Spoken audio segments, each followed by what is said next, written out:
கரூர் தமிழ்நாட்டின் முக்கியமான மாவட்டங்கள்ல ஒண்ணு. கத கத கத கத கேளு இவ இவ இவ கத கேளு. இது சென்னையில இருந்து 395 கிலோமீட்டர் தொலைவில் அமைந்திருக்கு. அமராவதி, காவேரி, நொய்யல் ஆறுகளின் கரையோரத்துல அமைந்திருக்கிறதுனால இது பழங்காலத்திலேயே வணிக மற்றும் குடியிருப்புக்கு ஏற்ற பகுதியா இருந்துட்டு இருக்கு. கரூர் இன்று இந்தியாவினுடைய மிக முக்கியமான ஜவுளி மற்றும் ஏற்றுமதி மையங்கள்ல ஒன்னா இருக்கு. அது மட்டும் இல்லாம இங்க அமைந்திருக்கும் அருள்மிகு கல்யாண பசுபதேஸ்வரர் டெம்பிள், சதாசிவ பிரம்மேந்திர அஷ்டமம், பொன்னையாறு டேம், இது எல்லாமே இங்க அமைந்திருக்கும் ஃபேமஸான இடங்கள். கரூர் தமிழ்நாட்டின் பழமையான குடியிருப்புகள்ல ஒன்னா சொல்லப்படுது. இந்த காலத்துல ஆட்சி செஞ்ச மூவேந்தர்கள் ஒருவரான சேரருடைய முக்கியமான ஆட்சி பகுதியா இது இருந்திருக்குன்னு சொல்றாங்க.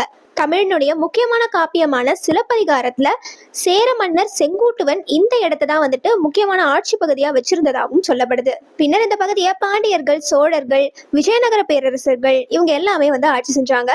அதே போல 1874ஆம் ஆண்டு கரூரானது ஒரு நகராட்சியா மாற்றம் பெற்றுச்சு. முன்காலத்துல இந்த இடமானது பிரம்மபுரி, திருவானிலை, பசுபதி போன்ற பெயர்களால அழைக்கப்பட்டிருக்கு. பின் வந்துட்டு இது கருவூர் அப்படின்னு அழைச்சாங்க. கரு அப்படின்றது வந்துட்டு உயிரை குறிக்குது, ஊர் அப்படின்றது வந்துட்டு குடியிருப்பை குறிக்குது.